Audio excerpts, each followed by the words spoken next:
매일 성경과 함께하는 오늘의 큐티 시간입니다. 3월 1일 오늘의 말씀은 마가복음 8장 1절에서 13절입니다.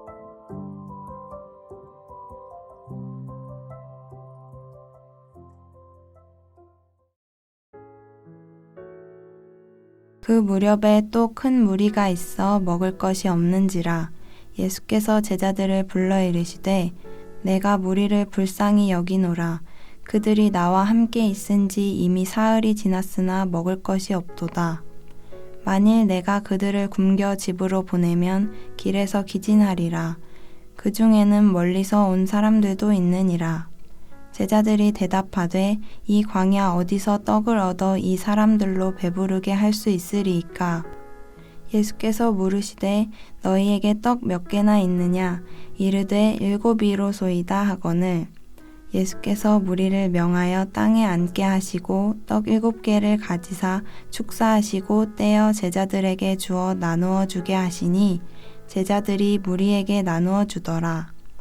또 작은 생선 2마리가 있는지라 이에 축복하시고 명하사 이것도 나누어 주게 하시니 배불리 먹고 남은 조각 7광주리를 거두었으며 사람은 약 4,000명이었더라. 예수께서 그들을 흩어 보내시고 곧 제자들과 함께 배에 오르사 달마누다 지방으로 가시니라. 바리새인들이 나와서 예수를 힐난하며 그를 시험하여 하늘로부터 오는 표적을 구하거늘 예수께서 마음속으로 깊이 탄식하시며 이르시되 어찌하여 이 세대가 표적을 구하느냐? 내가 진실로 너희에게 이르노니 이 세대에 표적을 주지 아니하리라 하시고 그들을 떠나 다시 배에 올라 건너편으로 가시니라. 오늘 본문은 귀먹고 말 더듬는 자를 치유하신 이야기에 이어서 4,000명을 먹이신 이야기를 들려줍니다. 본문의 기적은 6장에서 5,000명을 먹이신 사건과 상당히 비슷하지만 다른 기적입니다. 6장에서 예수님이 먹이신 사람들은 대부분 유대인이었습니다. 하지만 8장의 기적은 예수님이 데가볼리라는 이방인 지역에서 이방인들에게 사역하신 결과였습니다. 1절과 2절을 보면 큰 무리가 사흘 동안 예수님과 함께 있었고 식량이 조금씩 바닥나기 시작했습니다. 무리가 예수님과 함께 있었다는 표현에 사용된 헬라어를 보면 이 무리는 의도적으로 예수님과 함께 있었던 것입니다. 즉 예수님이 유대인들에게 받지 못한 환대를 지금 이방인들에게서 받고 계시는 겁니다. 예수님이 제자들을 불러 말씀하십니다. 내가 무리를 불쌍히 여기노라. 그들이 나와 함께 있은지 이미 사흘이 지났으나 먹을 것이 없도다. 예수님은 이 사람들에게 음식이 필요하다는 사실을 간과하지 않으셨습니다. 마찬가지로 주님은 저와 여러분의 일상적인 필요도 간과하지 않으십니다. 하나님께는 너무 커서 해결 못할 일도 없지만 너무 작아서 관심을 두시지 않는 일도 없기 때문입니다. 하지만 예수님의 이런 마음과 대조적으로 제자들은 회의적인 질문을 던집니다. 이 광야 어디서 떡을 얻어서 이 사람들로 배부르게 할 수 있으리까? 어쩌면 제자들은 예수님이 이방인들을 위해서는 그 메시아로서 행하시는 기적을 행하지 않으실 것이라고 생각했을지도 모릅니다. 하지만 분명한 것은 마가복음에서 기적이 특히 제자들에게는 전적으로 경이롭고 전혀 예상치 못한 행위로서 일어난다는 사실입니다. 11절에서 보듯이 기적을 바라는 것은 예수님의 대적자라는 표시로 나타나곤 합니다. 제자들의 회의적인 질문에 대한 답은 본문 8절에서 주어집니다.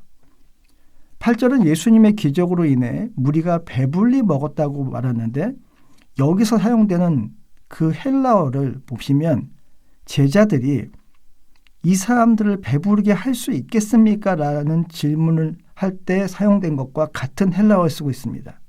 즉 동일한 헬라어를 사용해서 제자들의 그 회의적인 질문에 대한 답으로서 8절에서 예수님의 기적이 그 결과를 나타내고 있는 것입니다.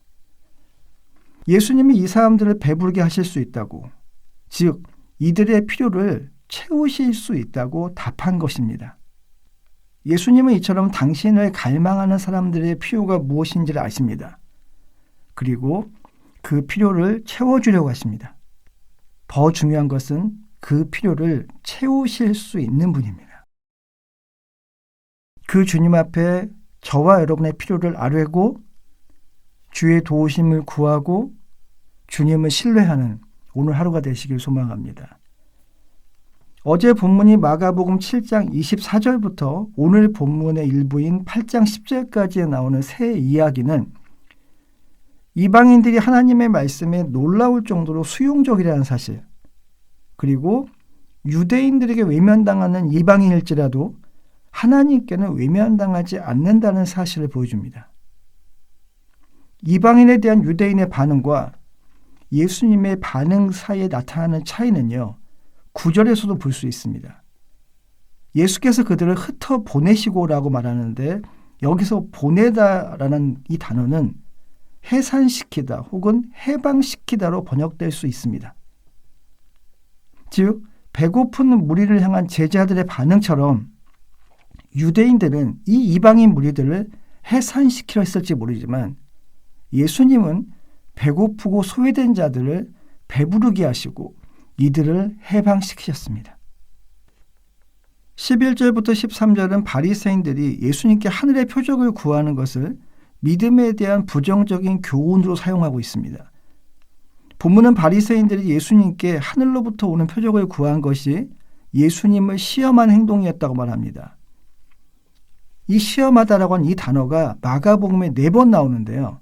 한 번은 사탄이 광야에서 예수님을 유혹할 때, 그리고 나머지 3번은 모두 바리새인들이 예수님을 대적할 때 쓰입니다. 따라서 11절의 바리새인들은 지금 예수님을 대적하고 있는 것입니다. 바리새인들은 하늘로부터 오는 표적을 구합니다. 무슨 말이냐면 예수님의 사역이 하나님께로부터 온 것임을 확증하는 부인할 수 없는 외적인 증거를 요구한 것입니다. 이들은 예수님이 하나님의 이름으로 일하고 있다면 하나님이 하나님의 방식으로 예수의 사역을 보증하셔야 한다고 생각했습니다. 그를 시험하여, 즉 마가복음은 바리새인들의 요구를 예수님의 메시지와 하나님이 이미 은혜로 베푸신 기적적인 증거를 거역하는 행위로 지금 보고 있는 것입니다. 12절에서 예수님은 깊이 탄식하며 말씀하십니다. 여기서 사용된 세대라는 이 표현은 신명기 1장 35절, 시편 95편 10절 같은 구약 성경을 인용한 것인데요. 이 구약 성경에서 하나님의 능력의 표적을 더 요구했던 반역적인 이스라엘 백성을 일컬어 악한 세대라고 말하고 있습니다. 또 신명기 32장 20절에도 이 표현이 등장하는데 그 본문을 떠올려 본다면 지금 바리새인들은 하나님께 등을 돌린 믿음이 전혀 없는 세대였다고 말할 수 있습니다. 마가복음은 이러한 표현을 사용해서 예수님의 권위를 입증할 추가 증거를 요구하는 바리새인들의 행위를 모세 시대에 광야에서 이스라엘이 저지른 불순종 행위로 묘사하는 것입니다. 하나님은 예수님을 통해 계속 표적을 행하셨습니다. 하지만 바리새인들은 눈이 어두워 보지 못했습니다. 깨닫지 못했습니다. 바리새인들의 이러한 불순종은 7장 24절부터 30절에 나왔던 이방인 여자의 믿음이나 7장 37절에 나왔던 사람들의 환호와 찬사와 선명하게 대조됩니다. 바리새인들의 요구는 자신들이 인정하고 싶지 않은 것을 분명하게 거부하는 행동이었을 뿐입니다. 그래서 예수님은 그들의 요구를 거절하십니다. 자신이 어떠한 기적을 행하더라도 그들이 믿지 않으리라는 것을 아셨기 때문입니다. 그들은 예수님을 믿지 않기로 이미 결정했습니다. 사람의 마음은 가장 확실한 사실과 증거가 있어도 바뀌지 않을 만큼 완악해질 수 있습니다. 그런 점에서 3절에 나오는 멀리서 온 이방인들이 바리새인 같은 사람들보다 예수님과 더 가까웠다는 점은 오늘 우리의 마음을 살피게 합니다. 또한 우리와 주님과의 영적인 거리를 살펴보게 합니다. 공관복음에서 표적을 구하는 것은요, 믿음과 신뢰만으로 얻을 수 있는 것을 경험적인 수단을 통해 얻으려는 행동이었습니다. 증거가 있어야만 믿는 믿음, 증거에 의존하는 믿음은 어쩌면 믿음이 아니라 가려진, 감추어진 의심일 수 있습니다. 사랑과 마찬가지로 믿음은 증명될 수 없습니다. 오직 신뢰와 적극적인 헌신으로 나타낼 수 있을 뿐입니다. 바리새인들은 돌아가고 제자들은 예수님을 따라 배에 올랐습니다. 이 모습을 보고 어떤 학자는 이렇게 말합니다.